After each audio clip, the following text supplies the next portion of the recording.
अस्सलाम वालेकुम नाजरीन, डॉक्टर सजाद बुखारी हाजिर खिदमत है। कौमी असम्बली में फाइनेंस सप्लीमेंट्री बिल पर बहस का सिलसिला जारी है और अपोजिशन की जानिब से भी नुक्ताचीनी और बताया यह जा रहा है कि अपोजिशन ये कह रही है और कल भी अपोजिशन लीडर ने यह बात कही है कि हम नया बिल अगर ले आए तो हम मुखालफत नहीं करेंगे और मज़ाहमत भी नहीं करेंगे। लेकिन दूसरी जानिब एक बात यहाँ पे करना बहुत ज़रूरी है कि जब भी हम IMF का बेल आउट पैकेज लेते हैं तो हम पे कुछ पाबंदियाँ ज़रूर होती हैं और ये भी बताते चलें कि फाइनेंशियल इंस्टीट्यूशंस जो इसके साथ जुड़े हुए हैं, चाहे IMF है, वर्ल्ड बैंक है या एशियन डेवलपमेंट बैंक है, अगर हम IMF के बेल आउट पैकेज से बैक ऑफ पे जाते हैं या हम उसे मुअत्तल करने की कोशिश करते हैं तो हम पे फाइनेंशियल सेक्शन के खतरात भी बढ़ जाते हैं। और बहुत सारी वजूहत हैं हुकूमत को मनी बजट लाना पड़ा और क्यों लाना पड़ा।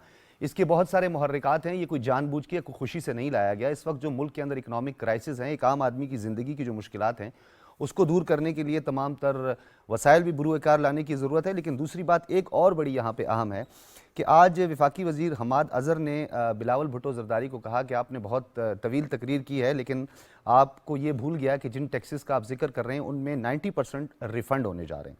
दूसरी जानिब हुकूमत के वार भी जारी रहे और उन्होंने कहा कि एहसास कार्ड के ज़रिए 200 अरब रुपए से ज़ायद रकम गरीबों में तकसीम की और रोशन डिजिटल अकाउंट से $3 बिलियन आए, पाकिस्तान मुल्क में आए।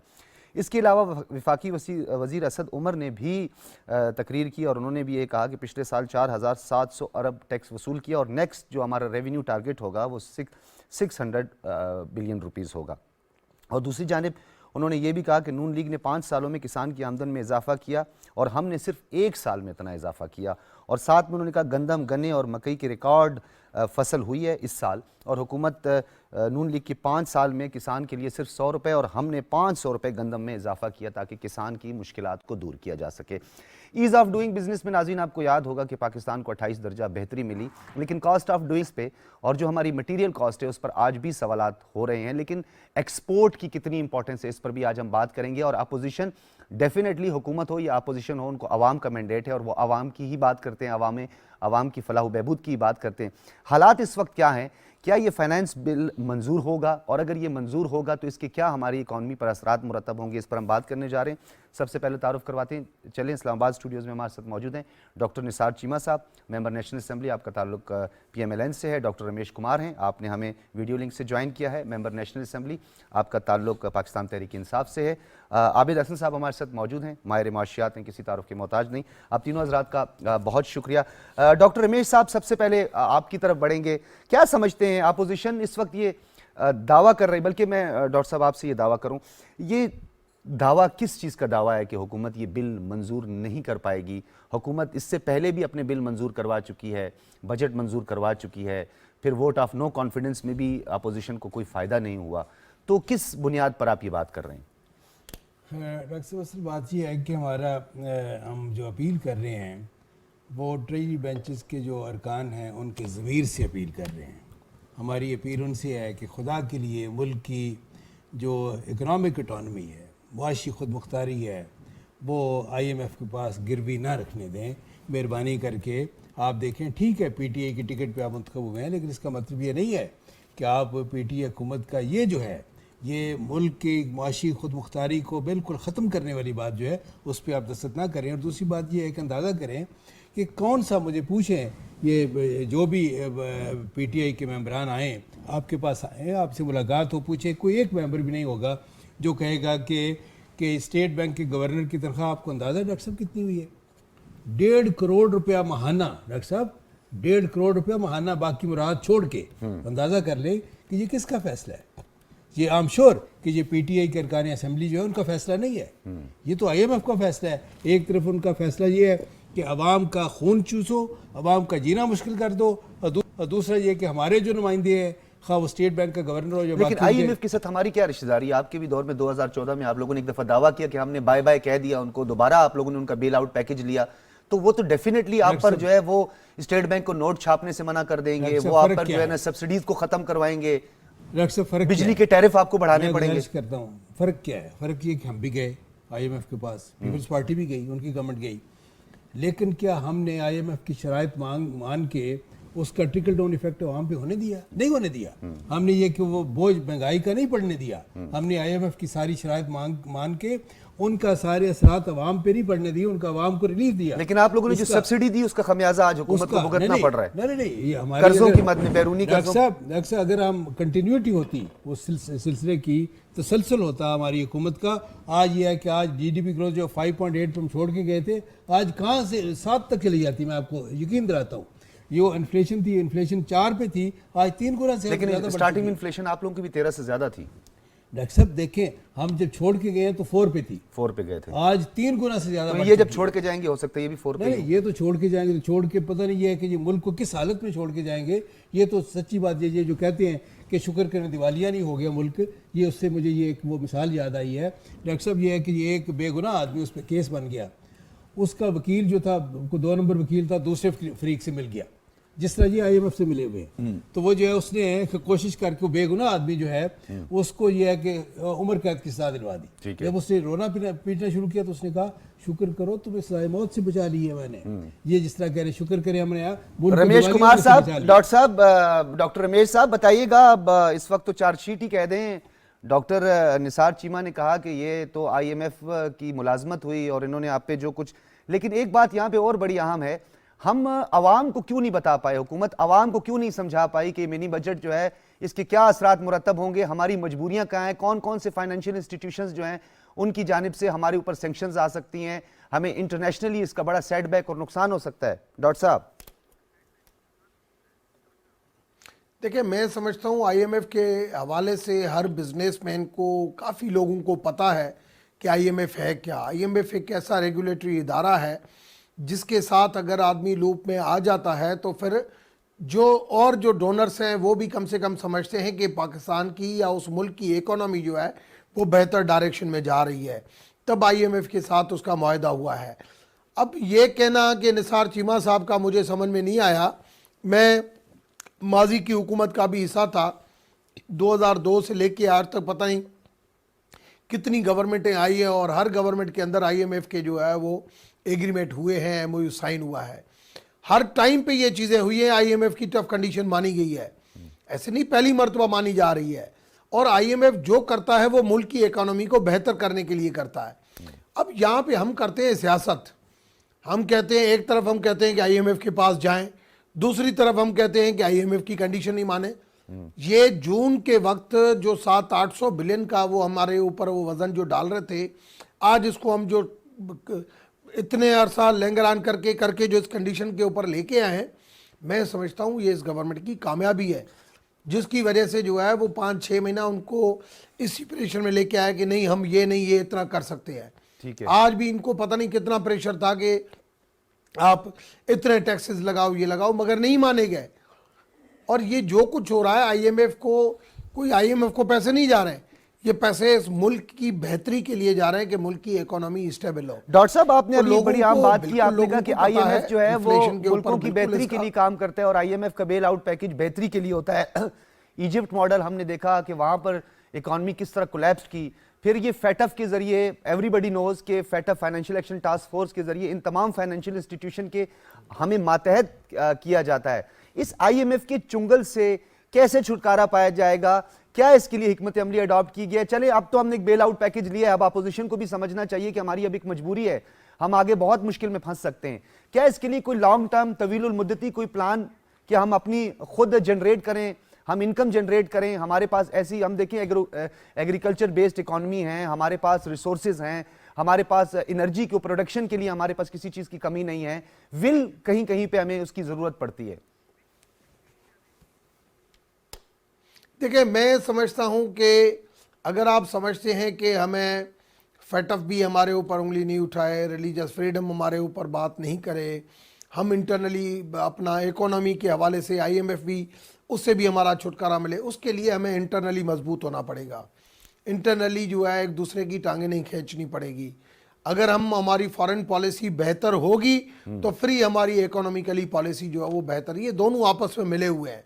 मैंने माजी में भी ये बात की है कि भाई एक कंसोर्शियम बनना चाहिए सारे पॉलिटिकल पार्टीज़ का, एक कि जो फॉरेन पॉलिसी हो और इकोनॉमी की पॉलिसी हो, वो जिसकी भी हुकूमत आए मगर वो पूरा कंस्टिट्यूशन में एक ऐसा बोर्ड हो जो उन इदारों को चलाए, तभी जो है वो चल सकता है, एक तसलसल कायम हो सकता है। नहीं तो हर मर्तबा एक हुकूमत आती है, दूसरी आती है, हर हुकूमत अपनी पॉलिसी पे जाती है, फिर अदाकारी शुरू हो जाती है। यही लोग जो गवर्नमेंट साइड पे बैठते हैं, जो अपनी हुकूमत के टाइम पे उनको चीज़ें अच्छी लगती है, जब अपोजिशन में बैठते हैं तो वही चीज़ें उनको बुरी लगती हैं। वही सिस्टम चलता रहेगा और यही अदाकारी चलती रहेगी और मुल्क सफर करता रहेगा। सही, ठीक और है। टाइम गुजरता जाएगा। ठीक है, मैं हमारी आबिद हसन साहब, आपकी हमारी तरफ आऊंगा। हमारे जिस तरह- रिसोर्सेज जी, जी। हमारे रिसोर्सेज, हमारा मुल्क बहुत सरसब्ज आबाद है। अगर हम अपने मुल्क के जो रिसोर्सेज हैं, जखीरे हैं, उसको हम सही इस्तेमाल यूटिलाइज करें, सही ठीक किस्म है। का टैक्स पेयर सिस्टम मैं डॉक्टर बनाएं, साहब आपकी तरफ तो हमें दोबारा आऊंगा। आबिद हसन साहब, ये बताइएगा कि ये तो चले एक पॉलिटिकल डिस्कशन भी डेफिनेटली साथ में शामिल होती है, लेकिन ये बताइएगा कि हमारी मईशत पर क्या असर होगा। मिनी बजट को तो कहीं पर भी, किसी भी डेवलप्ड कंट्री लें या डेवलपिंग कंट्री लें, वहां पे अच्छा नहीं समझा जाता। मजबूरी के तहत, कड़वा घूंट कहें या आप ये कहें कि हमें मजबूरी के तहत ये सब कुछ करना पड़ता है। इंटरनेशनली हम पे बहुत ज्यादा प्रेशर भी है इस वक्त। ये बताइएगा सर, डबल डिजिट्स में जा रहा है, डबल फिगर्स में जा रहा है हमारा जो सर्कुलर डेट है, हमारा गर्दिशी कर्जा। आईपीपीज से आज भी हुकूमत उनसे कोई डील नहीं कर पा रही है। आज भी आईपीपीज का मसला हमारे इर्द गिर्द है। फिर करंट अकाउंट डेफिसिट कोविड वाले दिनों सरप्लस में गया था, क्योंकि इंपोर्ट के हवाले से भी लोग बात करते हैं। मामला है क्या सर? हुकूमत की जो हिकमत अमली आपको कितनी तवीलुल मुद्दती दिखाई देती है कि जिसके मुस्बत असरात मुरतब हो सकते हैं? देखें, बात ये डिस्कशन और इस तरह बहुत सी डिस्कशन मैं टीवी पे सुनता हूँ, पार्टिसिपेट करता हूँ, अखबारों में। ये बिल्कुल जैसे टाइटैनिक वाली डिस्कशन हो रही है कि जी टाइटैनिक सिंक कर रही है और ये सब हजरात जो बैठे हुए हैं असेंबलियों में, पार्टियों में, वो डेस्क चेयर्स को रीअरेंज करने की बातें कर रहे हैं। ठीक है ना, आग लगी हुई है और ये कह रहे हैं कि छोटा ऐसा फायर एक्सटिंग्विशर, ये वाला साइज ठीक नहीं जी, दूसरा लेके आए। पॉइंट इज, इनसे कोई पूछे कि जी इस साल 4000 अरब का फिस्कल डेफिसिट है, किस तरह पूरा करेंगे? कोई स्पेसिफिक इनसे सवाल पूछे ना। ये पीएमएलएन वाले अपनी, इनकी हुकूमत, ठीक है, थोड़ी फिस्कल कंसोलिडेशन हुई, but they left the country in a mess. ठीक है ना। And by the way, I have a lot of respect for दार साहब, who is a good friend of mine, और इन्होंने 5 साल पूरे किए। दूसरी बात है कि every government is treating Pakistan जैसे टाइटैनिक वाला सिचुएशन है। 4000 अरब इनसे पूछें कि किस तरह ये पूरा करेंगे। आप हैरान होंगे कि सेनेट के जो मेंबर्स हैं 100 मिलियन टैक्स दिए और सेनेट का खर्चा है रफली 4 बिलियन। ठीक है ना। नेशनल असेंबली के मेंबर्स ने 40 करोड़ टैक्स दिए और उनका खर्चा है 6 बिलियन। ये अपना तो खर्चे पूरे नहीं कर सकते और हमें आके लेक्चर देते हैं कि जी ये हो गया, वो हो गया। ये कंट्री के जो क्राइसिस है, जब तक पॉलिटिकल पार्टीज एक पेज पे नहीं आएंगी, ये बार बार मुल्क जो है आईएमएफ के पास जाएगा, कहीं सऊदियों के से भीख मांगेगा, कहीं चाइना के पास भीख मांगने चला जाएगा। ये इस तरह बातें करने से कि जी ये बॉम्ब शेल हो गया। एनर्जी आपकी सारी इंपोर्टेड है, 60% एनर्जी इंपोर्टेड है, वो खर्चा कौन पूरा करेगा? आप कहना कि जी एलएनजी भी मुफ्त दे दें, ये भी सस्ता कर दें, बिजली भी सस्ता। सो पॉइंट इज कि जो हमारे मसले हैं, जब तक के पॉलिटिकल कंसेंसस नहीं होगा इन इश्यूज पे, मसलन आपने जो है ये मतलब मिनी बजट तो कोई इट्स अ माइनर थिंग, ये तो जो है ना वो कहना एक बस के जी फायर एक्सटिंग्विशर गलत ले आए हैं। इस वक्त हमें चाहिए कि किस तरह आग बुझाई जाए। इस वक्त ये है कि हमारी जो है ह्यूज हमें टैक्स बढ़ाना है। 4000 अरब हमारा डेट जो है 90% ऑफ जीडीपी बढ़ गया है और ये कह रहे हैं कि जी मिनी बजट ना लेके आए। भाई इनसे पूछे कि ये डेट जो है, यही लोग, ये जो पीएमएलएन वाले हैं, पीपल्स पार्टी वाले हैं, एक लॉ था 2006 में आया कि जी डेट टू जीडीपी 60% से ऊपर नहीं होगा। ये इन्हीं लेजिस्लेटर्स ने मतलब पूछा ना, ये इलीगल हुआ ना कि डेट जीडीपी इस वक्त 88-90 पे पहुंचा हुआ है, बिकॉज लेजिस्लेटर्स जो लॉ को इंप्लीमेंट करने वाले हैं उन्होंने कुछ भी नहीं किया। ठीक है। और आके कहते हैं कि जी ये मिनी बजट से ये हो जाएगा।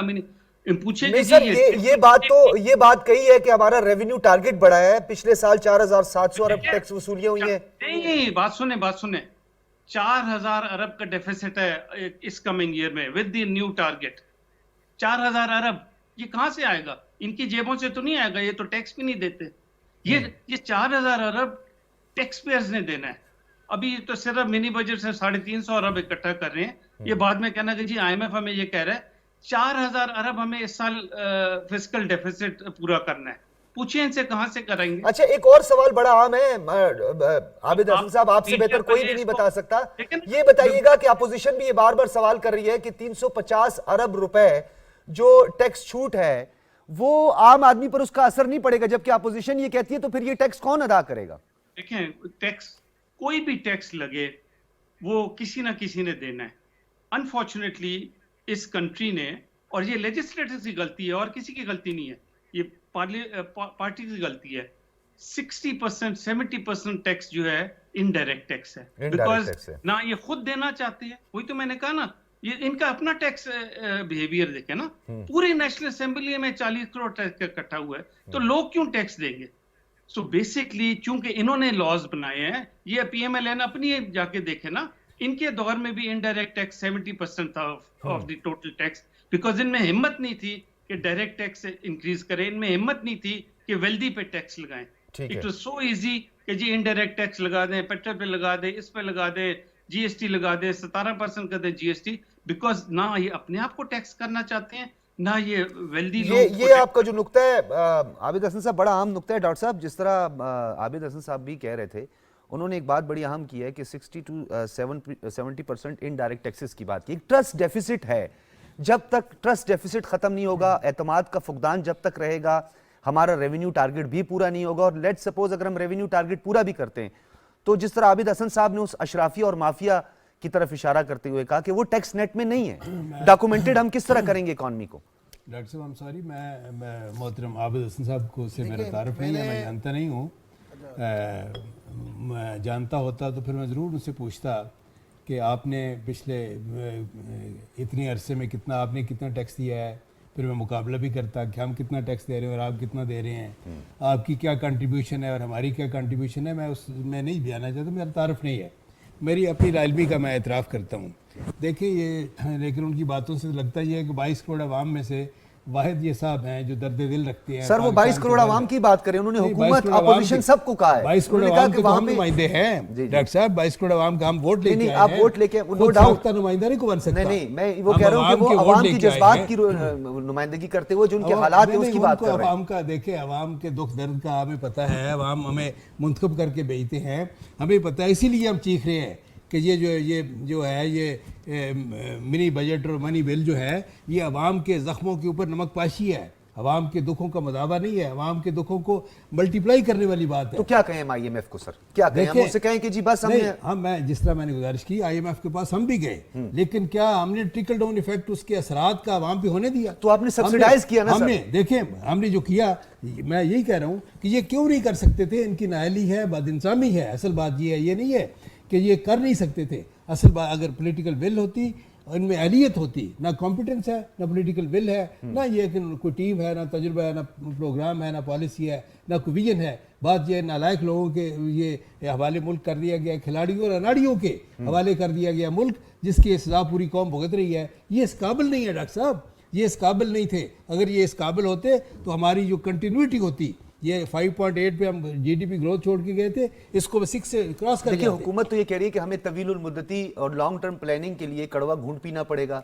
आप लोगों ने डॉलर को जो है ना, जो हमारा एक्सचेंज रेट है उसको आपने आर्टिफिशियली जो है ना वो मार्केट में पैसा देके अगर डॉलर फेंके हुए थे आप। डॉक्टर साहब, अगर आर्टिफिशियली हम करते 1 महीना 2 महीने 1 साल 2 साल, क्या इतना अरसे तक अगर ये किया था, तो मैं आपको बताऊं अगर आर्टिफिशियली किसी ने किया है तो वो मुल्क के इंटरेस्ट में किया है। काश के ये करते। अब डॉलर के मुकाबले में अपनी करेंसी को डीवैल्यू करना मैं समझता हूँ एक कौमी जुर्म है, एक इतना बड़ा जुर्म है कि जिसकी सजा पूरी कौम भुगत रही है और पता नहीं कब तक भुगती रहेगी। ये नाकाबिल तलाफी ये सजा मिली है इस कौम को, और नाकाबिल तलाफी नुकसान हुआ है इस मुल्क की इकानमी को। और ये महंगाई का तूफान जो आया है उसकी बुनियादी वजह यह है कि इनकी बदइंजामी की वजह से, इनकी सर पेंडेमिक ने भी तो पूरी दुनिया की स्टॉक एक्सचेंज को क्रैश कर दिया, इकोनॉमी मईशत को कितना नुकसान पहुंचा। हमारे हमसाया ममालिक का हम बार-बार जिक्र करते हैं, लेकिन हम बताते नहीं कि वहां इन्फ्लेशन कितनी पहुंची थी, अब जाके कंट्रोल हुई है। ये फरमाएं कि ये पेंडेमिक के पीछे नहीं छुप सकते, क्या ये उसकी वजह से इन्होंने अपनी करेंसी को डीवैल्यू किया है? कतई नहीं, ये तो ये उससे पहले ही इकोनॉमी का बेड़ा गर्क कर चुके थे।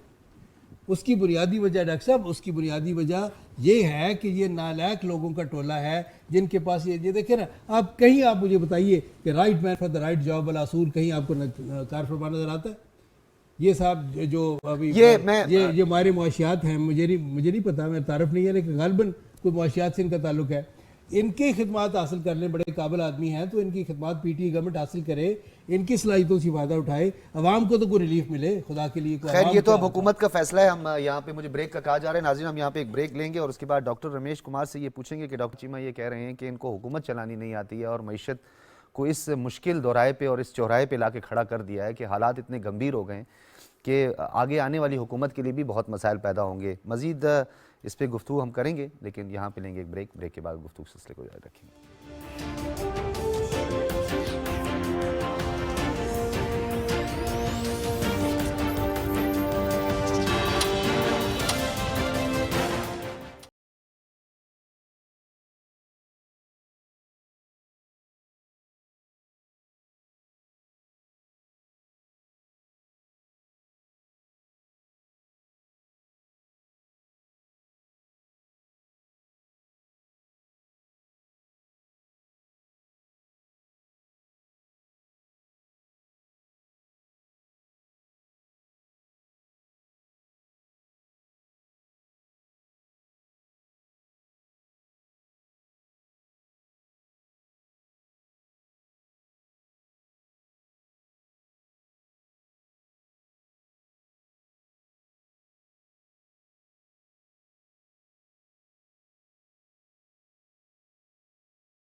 तेरी खुदी में अगर इनकलाब हो पैदा, अजब नहीं है कि ये चार सू बदल जाए।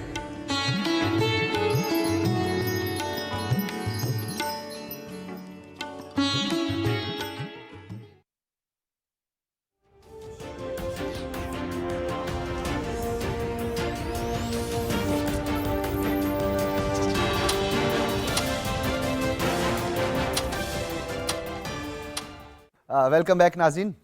डॉक्टर रमेश कुमार साहब, डॉक्टर निसार चीमा और आबिद हसन साहब की गुफ्तगू से एक चीज़ तो बड़ी अहम सामने आई है कि एक पॉलिटिकल कंसेंसस की बात है और एक पॉलिटिकल स्टेबिलिटी। जब तक पॉलिटिकल स्टेबिलिटी नहीं आएगी तब तक इकोनॉमिक स्टेबिलिटी का ख्वाब शर्मिंदा ताबीर नहीं होगा। बिलावल भुट्टो जरदारी ने पहले भी चार्टर ऑफ इकोनॉमी का जिक्र किया था, लेकिन उस पर भी हुकूमत ने उस पर बहुत ज़्यादा, शहबाज शरीफ साहब ने भी कहा था कि आइए बैठते हैं मईशत के हवाले से कंसेंसस डेवलप करते हैं, लेकिन हुकूमत नहीं मानी। क्या सोलो फ्लाइट पाकिस्तान की तकदीर बदल सकती है? क्या कंसेंसस के बगैर, मशावरत के बगैर जो हमारे बड़े अहम और बड़े हसास मौज़ूआत हैं, इश्यूज़ हैं, उन पर हम काबू पा सकें या उन मुश्किलात को दूर कर सकें? देखें, मैं आबिद साहब की बात से पहले भी एग्री हूँ। मैंने आबिद साहब से पहले ही ये अल्फाज कह दिए थे कि इस मुल्क को अगर आगे लेके जाना है, मैंने 99 से लेके जैसे मैं सियासत में आया हूँ, 2002 से जैसे मैं पार्लियामेंट का हिस्सा बना हूँ, मैं समझता हूँ पाकिस्तान का जो गोल्डन पीरियड था वो 99 से 2002 था। 3 साल जो भी था, अच्छे right person for right job था, अच्छे तरीके से हर चीज़ मैनेज हो रही थी। मगर 2002 के बाद जो पिक एंड चूज़ की सियासत हुई शुरू, आज तक right person for right job की थ्योरी हुई नहीं है। चाहे मियाँ साहब का दौरा, उस वक्त भी मैंने देखा, पीपल्स पार्टी का दौरा, क्यू का दौरा, हर टाइम पे pick and choose, political pressure, ये चीज़ें चलती रही। अभी नहीं है। मैंने अपने पहले भी मौक़िफ़ में ये आपसे जो वक्फे से पहले मैंने बात की थी कि इस मुल्क को अगर राइट डायरेक्शन के ऊपर लेके जाना है तो आपकी फॉरेन पॉलिसी और इकोनॉमी की पॉलिसी वो आपको यूनिटी के साथ बढ़ानी पड़ेगी। जब तक मुल्क के अंदर पॉलिटिकल स्टेबिलिटी नहीं होगी, ये एक दूसरे की टांगें खींचना, इंटरनेशनल इन्फ्लुएंस हमारे मुल्क में बहुत है। और अभी ये कुछ हो रहा है, मैंने माजी में भी देखा, हुसैन हक्कानी के टाइम पे भी देखा, फिर डॉन लीग्स के टाइम पे भी देखा, बहुत देखा कि जब भी ऐसी कोई चीज़ होती है, इस वक्त हमारी जोग्राफिकली पोजीशन खित्ते में ऐसी जगह के ऊपर है जहाँ पे हम हर एक के मसले में फंसे हुए हैं। या तो ओमान की तरह होते कि ओमान उधर से भी, ईरान भी उसके लिए सोन, सऊदी भी सोन, मतलब उसने अपने आप को, यमन भी सोन, उसने अपने आप को और डायरेक्शन के ऊपर यूज किया। मगर पाकिस्तान ने अपने आप को फने खान समझा कि हर मुल्क की सियासत में अफगानिस्तान है, उधर भी हमें घुसना है, चाइना है, उधर भी हमें घुसना है, इंडिया है। तो मैं समझता हूँ या तो हमें अपनी उस हैसियत के साथ घुसना चाहिए था, हम उस हैसियत के साथ नहीं घुसे हैं। हमने हमेशा दूसरों के लिए यूज हुए हैं, इंटरनेशनल इन्फ्लुएंस हमारे ऊपर आया है। हम अंदर से जितना कमज़ोर होंगे इतना इंटरनेशनल इन्फ्लुएंस हमारे ऊपर रहेगा। जब तक हमारी internal political stability, internal unity नहीं होगी, हमारी फॉरेन पॉलिसी बेहतर नहीं होगी, तो let's move forward doctor Ramesh साहब, लेट्स मूव फॉरवर्ड, क्योंकि गवर्नमेंट ने ये इनिशिएट करना है और गवर्नमेंट ने ही अपोजिशन को ऑन बोर्ड लेना है। अपोजिशन का तो ये गिला है कि हुकूमत हमें ऑन बोर्ड नहीं लेती है। मैं आपको बताऊं, रेसिप्रोकल रेस्पेक्ट के ऊपर दारोमदार रहता है। खान साहब की जो पहली इस्लामी असेंबली के अंदर एंट्री थी एज ए प्राइम मिनिस्टर, उससे उस वक्त जो नून लीग ने और पीपल्स पार्टी ने जो हालात पैदा किए, उसके बाद वो नफरतें बढ़ती गई।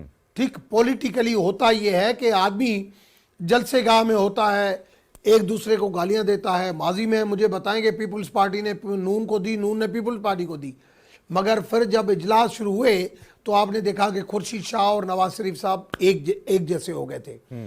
ठीक, हकीकत में चौधरी निसार को वो चीज़ें पसंद नहीं थी। तो सेम मैं समझता हूं कि सिर्फ हुकूमत की बात नहीं है, सीनियर पॉलिटिशियन की और ज्यादा रेस्पॉन्सिबिलिटी। तो डॉक्टर साहब फिर ये अवाम का मैंडेट कहां गया? अगर किसी को गुस्सा आ गया, कोई नाराज हो गया, या अना को फना करने का मामला आ गया, या जाती चपकलिश आ गई, तो ये जो भारी मैंडेट और अवामी मैंडेट है जिसके एहतराम की बात करते हैं, वैसे हम सुप्रीमेसी की तो बात करते हैं, पार्लियामेंट की भी, लॉ की सुप्रीमेसी की भी बात करते हैं, लेकिन यहां पर हम सुप्रीमेसी ऑफ वोट की बात क्यों नहीं करते हैं? कि जो सबसे आम है कि एक आम आदमी ने जो वोट दिया वो तो ये कहता है कि मेरा नुमाइंदा मेरे लिए कानून साजी करेगा, मेरे बच्चों के मुस्तकबिल को महफूज बनाएगा। तो अगर हम ये रेफरेंस दे दें कि इसने उसके साथ लड़ाई की, उसने पहले दिन से ये सब कुछ किया, तो अवाम कहां है बीच में? देखिए, पहली चीज तो ये मेजर पॉलिसी के लिए एमपीएमएनए बनती है और लोकल इश्यूज के लिए लोकल बॉडीज बनती हैं। मगर 2002 में मुशर्रफ के टाइम पे आपने देखा कि मेयर, लोकल काउंसिल जो है ज्यादा पावरफुल थी बनस्बत एमपीएमएनए के जी।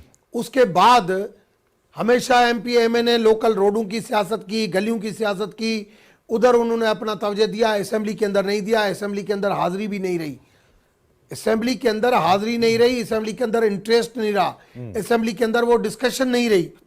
उसके लिए जरूरी ये है कि सारी पॉलिटिकल पार्टी, देखें इस मुल्क के अंदर बहुत ज्यादा दहशतगर्दी थी, मगर आर्मी पब्लिक स्कूल में उस मासूम बच्चों ने सारी पॉलिटिकल पार्टीज को हिला दिया। आखिर वो वक्त आया कि सारी पॉलिटिकल पार्टीज एक टेबल के ऊपर बैठी और इस मुल्क के अंदर ज़रबे अज़ब हुआ, रुदल फसाद हुआ। आज हम दहशतगर्दी से 90% निजात हासिल कर सके हैं। ठीक है, आज डू मोर से हम निजात हासिल कर सके हैं। कब हुआ? जब हमारी इंटरनल यूनिटी बनी। सेम उस तरीके से हमारे जो भी इश्यूज हैं, इस वक्त सबको पता है कि स्टील मिल हमारी लॉसेस में, मगर स्टील मिल को अगर हम प्राइवेटाइजेशन के ऊपर जाएंगे तो फिर क्या होगा? यही पॉलिटिकल पार्टी उधर जाके सियासत करेगी। तो मेन इशू ये है कि जब तक इंटरनल यूनिटी नहीं होगी कि कौन से इदारे हैं जो इस मुल्क को खा रहे हैं, कौन से इदारे हैं जिसकी वजह से पाकिस्तान की जो है बड़ा कमजोर हो रही है इकोनॉमिकली। और आबिद हसन साहब, मैं आपकी तरफ आऊंगा, डॉक्टर रमेश ने बड़ा एक अहम नुक्ता उठाया है। ये बताइएगा सर, हमारी इकोनॉमी का सोल्यूशन क्या है? प्राइवेटाइज करना है, सब्सिडाइज करना है, या आप समझते हैं कि रिफॉर्म्स, स्ट्रक्चरल रिफॉर्म्स लानी है, एफबीआर में रिफॉर्म्स लानी है? ट्रस्ट डेफिसिट बढ़ता जा रहा है आबिद हसन साहब, जब तक ये ट्रस्ट डेफिसिट खत्म नहीं हुआ मामलात नहीं होंगे ठीक। देखें, स्टेट एग्जिस्ट करती है अपने सिटीजन्स के लिए। हर स्टेट का ये फंडामेंटल उसकी रिस्पॉन्सिबिलिटी है कि अपने सिटीजन्स की लाइफ प्रोटेक्ट करे, अपने सिटीजन्स को अपॉर्चुनिटी दे, अपने सिटीजन्स को अच्छी एजुकेशन प्रोवाइड करे, अपने सिटीजन्स को हेल्थ केयर अच्छी प्रोवाइड करे या opportunity to find good health care. That should be the starting point. और ये रमेश भाई ने अच्छी बात की, बात ये है कि ये एक मुल्क और एक इकोनॉमी है, ये 5 मुल्क और 5 इकोनॉमीज नहीं है। सबसे इम्पोर्टेंट है और ये रिस्पॉन्सिबिलिटी गवर्नमेंट पे जाती है कि एक government and also political parties कि ये टाइटैनिक वाली बात छोड़े, इकट्ठे मिलके जो 6, 7, 8, 10 हमारी इश्यूज हैं जिसके वजह से बार बार ये मुल्क जो है पिछले 30 साल से एक बूम और बस साइकिल में अटका हुआ है। मसलन सबसे पहले है कि आपकी अपनी बुक्स जो है बैलेंस होनी चाहिए। ये नहीं हो सकता कि ईयर आफ्टर ईयर 3 डेकेड्स आप हाई फिस्कल डेफिसिट्स रन करें और फिर कहें कि जी मुल्क क्यों नहीं चल रहा, हमारा डेट क्यों बढ़ गया। आपकी इंपोर्ट्स जो है डबल ऑफ योर एक्सपोर्ट्स। ये कोई मुल्क नहीं ये चल सकता कि डेकेड आफ्टर डेकेड यही सिचुएशन रहे। आपके पास बांग्लादेश की एग्जांपल है, 20 साल पहले वो हर इंडिकेटर में हमसे आधे थे, 20 साल के बाद वो हर इंडिकेटर में हमसे डबल हो गए हैं। सो हमें इस चीज को बड़ी संजीदगी से लेना है, चाहे वो एसयूवी के रिफॉर्म्स हैं, चाहे वो टैक्स के रिफॉर्म है, चाहे वो एक्सपेंडिचर मतलब मैनेजमेंट है कि भाई आप वेस्टफुल एक्सपेंडिचर्स कम करें, चाहे वो आपके वाटर के मतलब रिफॉर्म्स हैं, एनर्जी के रिफॉर्म है, आपकी इंपोर्टेड एनर्जी पे आप कर रहे हैं ना sir. So all this things जो है आपके मतलब आपको पूरा भाई इस मसला क्या है, आपका पूरा इकोनॉमी का जो स्ट्रक्चर है वो इंपोर्ट डिपेंडेंट हो गया। अब होता क्या है, इट्स लाइक क्या एक कार है, उसका एक टायर ठीक नहीं है, आप ज्यादा तेज चलाएंगे तो कार ब्रेक डाउन कर जाएगी। हमारे इकोनॉमी का यही हाल है, अगर आप ज्यादा फास्ट ग्रो करेंगे तो आपकी इंपोर्ट्स जो हैं वो टोटली आउट ऑफ लाइन चली जाएंगी to your ability to generate dollars. ठीक है। सो हमारा इकोनॉमी का डॉक्टर साहब बैरूनी कर्जे भी बढ़ेंगे, हम इंपोर्ट करेंगे, एक्सचेंज रेट भी आड़े आएगा, वो भी हमारे लिए एक मुश्किल है। तो क्या किया जाए, हम किस तरह आगे बढ़ सकते हैं? आबिद हसन साहब, मैं यही पूछना चाह रहा हूं कि हमारे पास रिसोर्सेज हैं, हमारे पास विल की कमी आपको लगती है? हमारे यहाँ मामला क्या है? देखिए अभी आपने प्रोडक्शन की बात भी की थी, हमें फर्नेस ऑयल, फिर हमें एलएनजी, अभी आप देखिए कि 14 बिलियन रुपए की हमें फिर मंगवानी पड़ी, फिर हमारी डील्स का भी इशू आया। हमारे पास तो रिसोर्सेज हैं, मतबादिल जराए हैं, लेकिन अगर हम उन पे शिफ्ट करते हैं, हमारा तो पहले डिस्ट्रीब्यूशन का इशू आ रहा है, लाइन लॉसेस का मसला है, ट्रांसमिशन लाइन अभी तक जो है वो मुकम्मल तौर पर बहाल नहीं हुई है, अभी ये इश्यूज भी हमारे हैं, तो हम फौरी तौर पर मतबादिल जराए पे कैसे जाएंगे? देखें, ये डिफिकल्ट डिसीजंस हैं जो कि बगैर पॉलिटिकल कंसेंसस के हो ही नहीं सकती। मसलन आपने लाइन लॉसेस की है, मैं पहले 15 साल of my career east Asia में कोरिया, थाईलैंड, इंडोनेशिया, फिलीपींस में काम करता रहा हूँ। बात यह है कि वहाँ कोरिया में खास तौर पे देखें ना, मुल्क जो एक जनरेशन में कहाँ से कहाँ पहुँच गए, वो लोगों को नौकरी से निकाल देते थे, चीफ इंजीनियर हो, चीफ एग्जीक्यूटिव हो अपनी डिस्ट्रीब्यूशन कंपनी का। हमने एक चीफ इंजीनियर को फायर किया, किसी लाइनमैन को फायर किया। मतलब आप फायर करने जाएंगे, पीआईए का देख लें, फायर करने जाते हैं तो हर पॉलिटिकल पार्टी जंप इन कर जाती है कि जी नहीं, ये आप नहीं कर सकते। So that's why I am saying कि विदाउट पॉलिटिकल कंसेंसस ये जो बड़ी डिफिकल्ट डिसीजंस हैं, क्योंकि हम 30 साल ये गलत पॉलिसी अडॉप्ट किए जा रहे हैं, चाहे वो एसयू की पॉलिसी थी, चाहे वो एनर्जी की थी, चाहे वो टैक्स की थी, इन पॉलिसीज को रिवर्स करना और एक सही सिम्त में डालना बगैर पॉलिटिकल कंसेंसस के नहीं हो सकता। ठीक है। अच्छा, अब आबिद हसन साहब, ये जो आईएमएफ की डिक्टेशन है जिस पर बार बार सवालात उठ रहे हैं, अगर तो आईएमएफ का, मैं तो नहीं कहूंगा एवरीबॉडी नोज, सबको पता है कि आईएमएफ किसी मुल्क की मईशत और उसकी तरक्की के लिए तो काम नहीं कर रहा, उसके क्या उसका टारगेट होता है सब।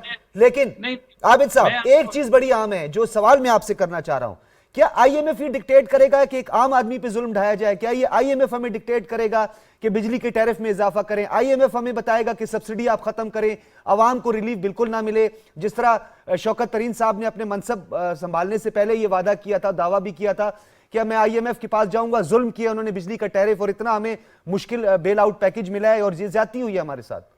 देखें, मैं आपको ये बताऊं, मैंने अभी आपको कहा था ना, मैंने Korea, Indonesia, Philippines, Thailand, Bangladesh में मैंने 6 साल काम की है वर्ल्ड बैंक की तरफ से। आज तक इन मुल्कों के फाइनेंस मिनिस्टर ने कभी नहीं कहा कि ये चीज़ हम IMF के कहने पे कह रहे हैं। उनके हर मुल्क में, इंडोनेशिया में, बांग्लादेश में, कोरिया में, थाईलैंड में IMF के प्रोग्राम्स चले हैं। जब आपकी अपनी कन्विक्शन नहीं होती ना किसी चीज़ पे, फिर आप कहते हैं कि जी मुझे तो वो IMF ने कह दिया। देखें, IMF ये कहता है कि जी अपनी बुक्स बैलेंस करें, आपका फिस्कल डेफिसिट कम करें। वो कभी निटी-ग्रिटी में नहीं जाता। वो इसलिए जाता है, वो कहता है कि जी बात ये है, आपका जो सर्कुलर डेट है 2 ट्रिलियन पे पहुंच गया है। आप बताएं कि वो सर्कुलर डेट आप किस तरह कम करेंगे बगैर एनर्जी टैरिफ एडजस्ट करने के। आपका जो है ट्रेड डेफिसिट $30 बिलियन हो गया है। आप ये बताएं कि आप किस तरह कम करेंगे बगैर कंपेटिटिव एक्सचेंज रेट के।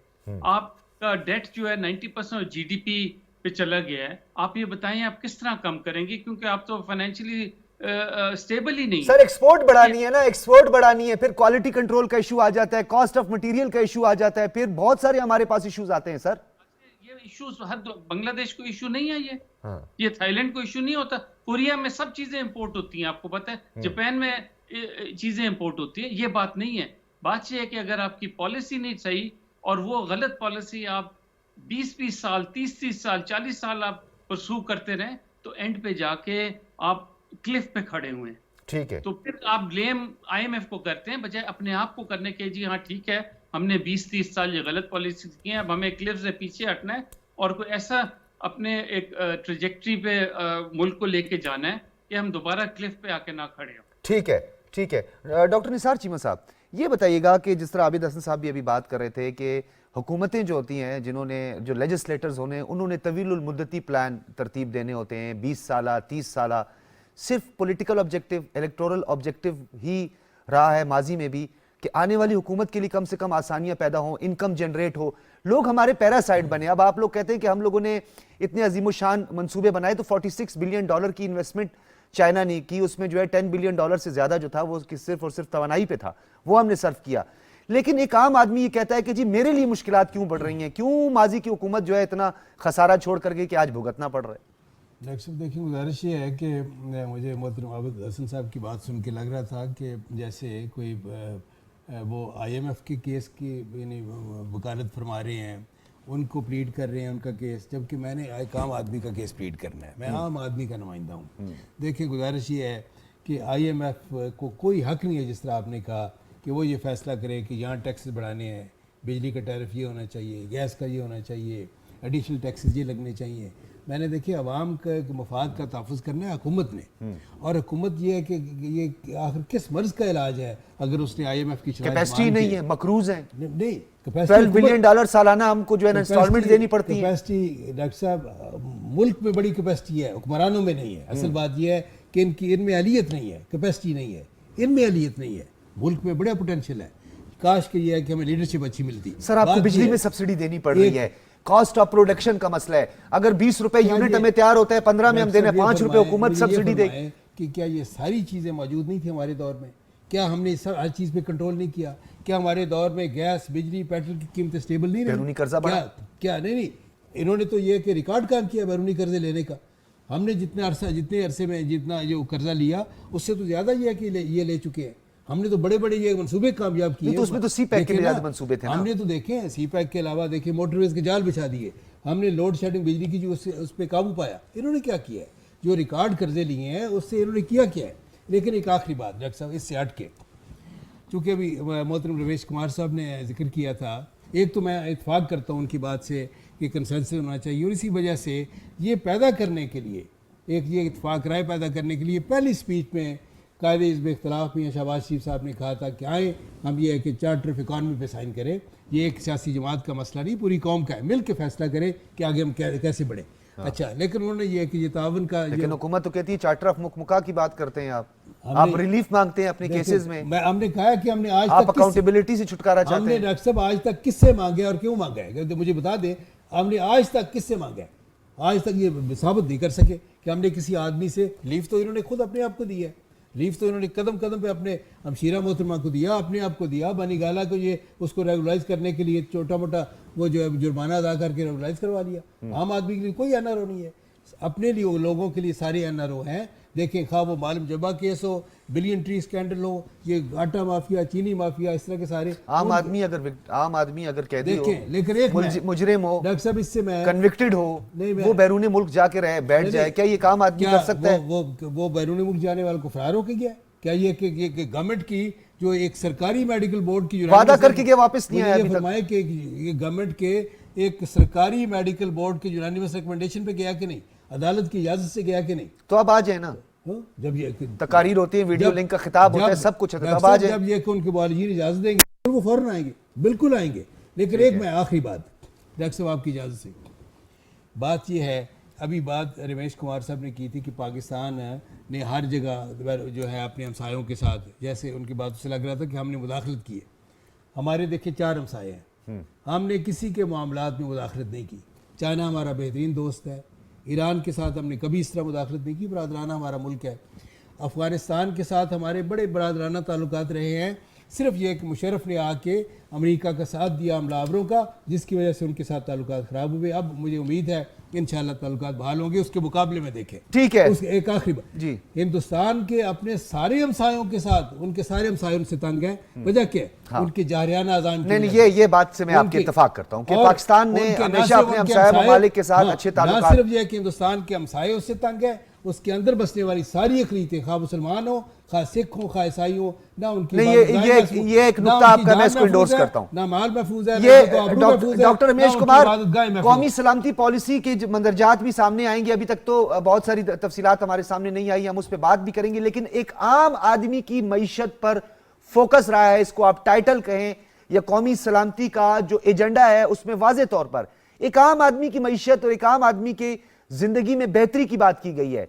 कौमी सलामती में तो और बहुत सारे मामलात हैं, हम डेफिनेटली ईस्टर्न वेस्टर्न बॉर्डर पर एंगेज हैं, हम हाइब्रिड वॉर की जद में हैं, हम दुश्मनों के चुंगल में हैं, हमारा अपना एक ब्लॉक है, हमारे अपने नेचुरल अलाइज हैं जिनके साथ हम आगे बढ़ना चाहते हैं, सी पैक हो, टापी हो, दीगर अजीमुशान मंसूबे हों जो हमारे लिए इस वक्त मुश्किल पैदा जरूर कर रहे हैं, लेकिन हम अपने नेबर्स के साथ तो हमेशा अच्छे रहे। देखिए, मैं समझता हूं कि जब तक आदमी अपनी गलतियों को मानेगा नहीं, तब तक रिड्रेसल की तरफ नहीं जाएगा। बांग्लादेश आप देखें आज कहाँ पहुंचा हुआ है। आज पाकिस्तान में डॉलर जो है वो 180 रुपये का है, बांग्लादेश में डॉलर जो है वो 80 रुपये का है, सिर्फ 80 रुपये का, और इंडिया में डॉलर जो है वो 74 रुपये का है। आप हम अपनी इकोनॉमी के लिए आप देखें कि हमारी आज बांग्लादेश के पास रिजर्व अपने हैं, आज इंडिया के पास भी 500-600 बिलियन रिजर्व अपने हैं, आज चाइना के पास 1600 बिलियन अपने हैं, मगर पाकिस्तान के अंदर 80 बिलियन डॉलर की जो है वो हम कर्जी होंगे। तो कल भी उन्होंने कहा है, देखें आप ये आप मैं आपको देखो, मैं बात करता हूं एक रियल फैक्ट्स के साथ। मैं समझता हूं हमें अपनी गलतियों को देखना चाहिए। हमें हमारी मुल्क के अंदर पाकिस्तान है तो हम है, तो इसके लिए आज जैसे आईएमएफ के ऊपर हर पॉलिटिकल गवर्नमेंट का लीडर जो है वो आईएमएफ के पास गया है, मगर आज आईएमएफ की बैठ के हम कहते हैं कि नहीं ये नहीं होना चाहिए। ये जो अदाकारी वाली जो पॉलिटिक्स है ना, ये ख़त्म होनी चाहिए। आप जो चीज़ सही है आप कहें कि प्रैक्टिकली जो चीज़ पॉसिबल है हो सकती है वो हो, जो नहीं हो वो एक्सेप्ट होनी चाहिए। आप उन चीज़ों के ऊपर गैर ज़रूरी आर्ग्यूमेंट करके, गैर ज़रूरी तकरीरें करके एक जो है ना वो मैं समझता हूँ अपने आप को बेवकूफ़ बनाते हैं, अवाम को बेवकूफ़ बनाते हैं।